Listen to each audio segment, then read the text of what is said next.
Yeah, go ahead. First, I'd like to say early this morning. I was reading about all the stuff in Mexico. It's mind-boggling. Over 200 people lost their lives. You get busy. I get busy in my own little world and don't really know what's going on outside, and that puts everything in true perspective.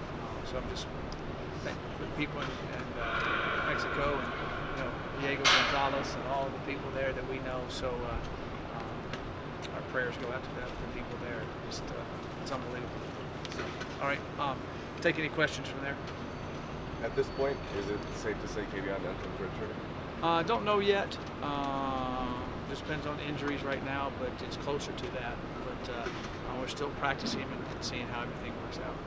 Coach, now that you've had a few days to kind of watch film on Washington, aside from the fact that they lost a number of starters on both sides of the ball, what would you say is the biggest difference between last year's team and this year's team? I think they're better right now than they were when we played them in the Pac-12 championship game last year. Their secondary, they lost some guys in there like we did, but their quarterback is completely healthy. He was a little beat up at the end of the year. You could kind of tell the way he was throwing the ball and stuff. He's making all the throws. They're clicking. I think they're a better team than they were when we played them in the Pac-12 championship game last year. We've seen Nate Lamon on special teams. How's he progressing, not only special teams, but as a linebacker? Yeah, he's doing well at linebacker when we've thrown him in there, and he's playing on special teams, and just keep getting him prepared. He's going to play on more and more special teams, and hopefully, if we completely stay healthy on defense, he won't have to play a ton there, but he'll play some for sure. But linebacker spot, things happen to those guys. They're missing a game here or there. It's such a physical area. He can definitely, we've been excited about what he's done. What do you feel like are his best tools as a linebacker? He has great instincts. He just kind of finds the football. You turn on the film, you watch when we did live stuff, when we got here, he just pops up and makes play after play. He just has that innate ability to find the football. The old saying, he has a nose for the football. He does. They always have a great quarterback in Browning and some great wide receivers, but does it still start up front against their run game for you guys? Yeah, they ran for over 260 yards on us last year, completely dominated us, especially in the second half.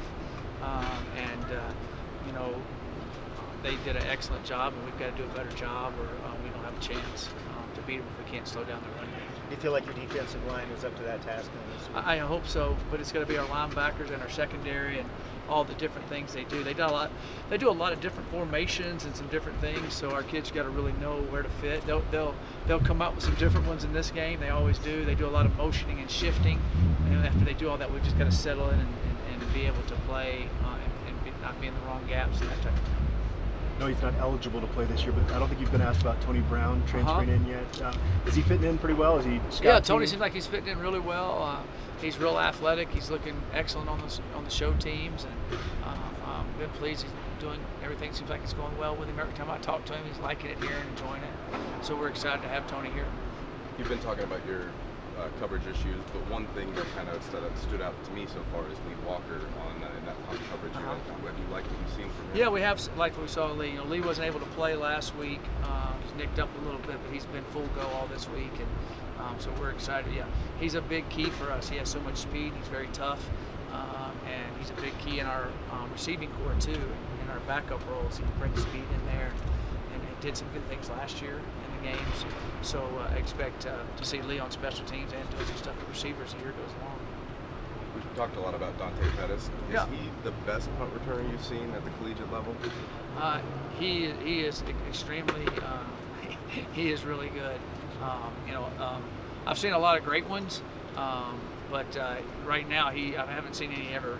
When I turn on the film, watch 3 games in a row, and they've gone back to the house. So I'd say, yeah, he's the best one I've seen at this time, for sure. I've never watched a film. I've seen him over the course of a season take 3 or 4 back, but not back to back to back. But I keep saying this too. I mean, he is great. Don't get me wrong, but they get in their way of other people. They give him a chance to get started. He usually can make one guy miss, and then they're on other people, and he gets going. He likes to go sideline to sideline on most of his stuff. He has that long end speed, and he's really good. Any change in Frank Newman's status as you have not yet? No change yet. Jonathan Hucker's practice? Yeah, Jonathan's been doing good. He was able to play last week, but we were able to keep him out. He could have gone but he didn't practice all week, so we decided to go with what we had. But he's done good. Thank you, Coach. Thanks, guys. Thanks, Mike.